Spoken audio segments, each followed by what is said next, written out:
Hey, how's everybody doing? I'm Mark Vanderson. I'm 22 years old, and I love God. Hi, my name is Jasmine Vanderson.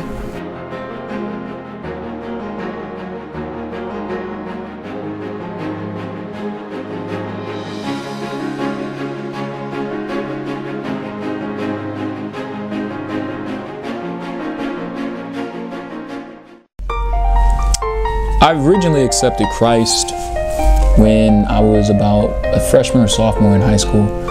At the time we were going to a congregation traveling. But then, towards the end of high school, that's when I kind of went away from the Lord a little bit. And so I came back to Him when I was 18. So it was October 23rd, 2013.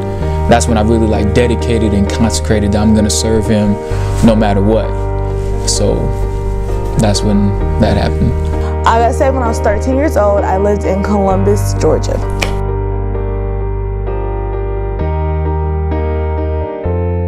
Yes, I really enjoy my single life because I feel like it was a time for me to, number one, focus on God and doing all that I can for His kingdom and for others that aren't saved, and also encouraging other young women.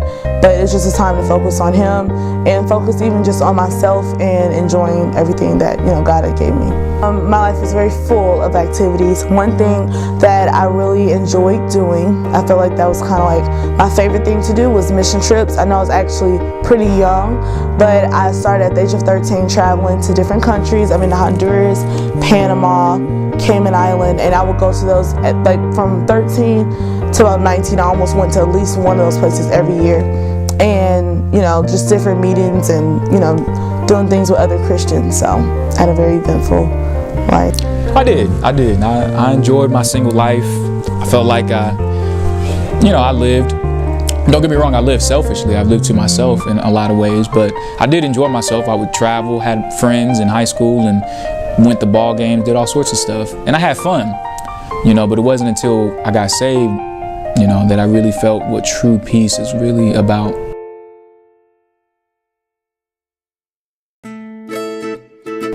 Sister Jasmine Burton, now Vanderson. I noticed her. It was the summer of 2013, and we were working on VBS. It was Vacation Bible School. We were working on a slideshow together. And up until then, it's weird. We had been in the same congregation, but we had not really talked much. And so I remember we were going over the slideshow, and we had to talk and different things like that, just trying to collaborate together. And that's where I really began to have a connection with her. But started off as just solid friendship. She was, to me, very powerful. She was very strong, very independent, had her job, had a career together. She was been saved since she was a little girl, pastor's kid. So I just felt like, big old wall right there. I said, there's no way I'm even coming close to that. But God began to open little doors, and next thing you know, we began to talk more. We found that we had a chemistry. We found that we had a connection, not just with Vacation Bible School or anything spiritual, but just as good best friends. We just instantly clicked. Don't even know where it came from looking back on it. So that's when I first noticed her. I noticed he was a brother in the church, but I didn't really think much of it, at the time until 2015 when we were having vacation. We had Vacation Bible School, and we were working together on a skit, and we kind of started, just becoming friends. And I noticed that, okay, he's a nice person, but it wasn't anything like that until he kind of told me that he had an interest. Or told my father he had an interest in me later that year.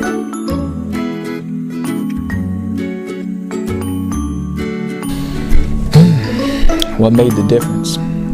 Well, a few things. Number one, as we began to talk more, and later on I went to her dad and asked if I could pursue possible courtship. Then everything happened with the church, where it really showed to me a testament of who she is, as far as how much she really loves God and how much she really loves other people, and yet at the same time how much she can suffer and go through things but still stay encouraged. It really hurt her to see everything that happened to her family and different saints, and to watch her and to try to help her go through that. I think that really connected us on an even greater level. So what drew me to Mark, I would say, was number one, I noticed that he loved God. That's the very first thing for me. His personality. I'm kind of an outgoing person, and Mark is more so an introvert, and I felt like I needed something like that to balance it out. He's just a very caring, he's a gentleman. He's the second oldest of his siblings, and he always would take care of them. They were always with them, and he just seemed like he had a very patient spirit. And he also seemed like he, enjoyed himself and liked to have fun as well. So those are some things I really thought was nice about him.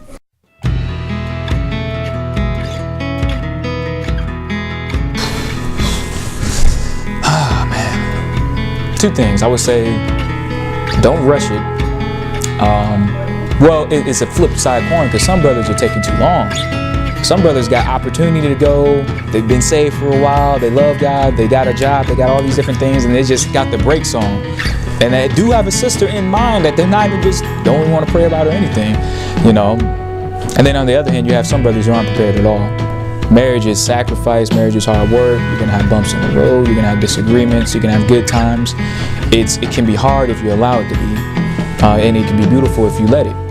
So I would say don't rush, but at the same time, make sure you follow God, because He'll open the door if you're ready for it. And then if you're not saved, if you don't know God, if you don't know Christ, get to know Him, because otherwise you're not going to be able to have an example to follow as far as how to treat her. Because if you marry a true woman who really is strong with God, she's independent and she'll voice her mind. You have to be able to work with that. You can't always just say whatever comes to your mind. So I just be prepared and know yourself. The advice I would give to single sisters is to learn to be content. One thing I can say is that when Mark came along, I was very content. I wasn't looking for a husband at all at the time. I was just kind of focusing on God and just what I wanted Him to do for me, and it just came. And all the things that I wanted in a husband, Mark had them, and even more than what I kind of thought that I wanted. And I think it's just because at that time I was focusing on God. So I would say, if you're single, focus on God, but also enjoy yourself. Go on trips, and I could say my single life was full. I traveled with the church and by my sisters, by myself. I just did different activities. I did so much. So by the time that it was married, I feel like I'm ready. I was ready to be a wife and to take care of my husband and be in my place. So I would say enjoy your life with Christ and do as much as you can for God, because of course once you're married you have another person, so sometimes you can still do a lot for Christ but in a different area. But I feel like if you're single and you're saved, there's a particular place in the body for you that only a single person can do. So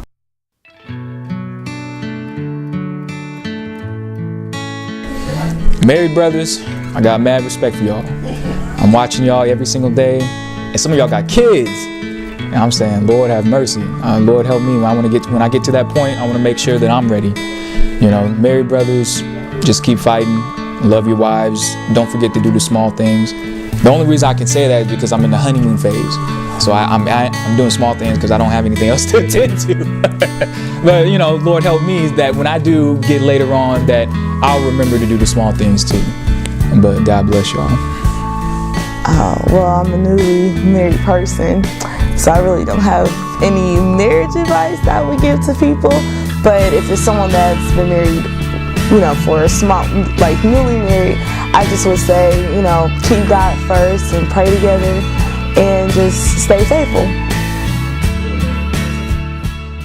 So, sometimes I will always hear people say things like, oh, I feel like the Lord told me this is going to happen, this is going to happen. Sometimes I thought that was funny because I'm like, okay, well, like I said, I was content, so I was not thinking about getting married at all. It was a Wednesday night. Mark and I, we grew up together in church when we were younger, but I did not remember him. I knew his sisters, but I did not remember him at all. So, it was a regular Wednesday night service, and during altar call, I knelt down at my seat to pray. So when I got up to pray, I was sitting by my mom. I got up and I saw somebody at the altar, and all I noticed is that it was a tall person crying, ooh, ooh, ooh, really, really loud. So my mom was kind of like this. I guess she was praying about it, realized that she was praying. So I leaned over and I was like, Mom, who was that at the altar? And she didn't respond because she was praying herself. and a voice. It's so crazy. The voice was like, your husband. And I was like, whatever, I rebuke you, devil. And since from that point, like, I didn't even, he got up and, was thanking God for getting saved or whatever. I didn't think anything of it. I did not like him. We never had a conversation about it. This was when he first got saved, which, what was that? That was about 3 years ago. 3 years ago. Until when we, started courting and everything, it did not click. So I think we were officially courting, and I think right after we got engaged, it was like, someone's like, remember, I told you that's going to be your husband. I was like, oh my goodness, that's so crazy. But it's so weird. I haven't told anybody because I don't want them thinking like I was trying to claim him as my husband, because I was not. But that really truly happened. So it was just so funny. So the way I look at it is that God told her that one day we were going to get married. You know what I'm saying? That's the way I look at it. My faith is just, you know what I'm saying? Because it's awesome.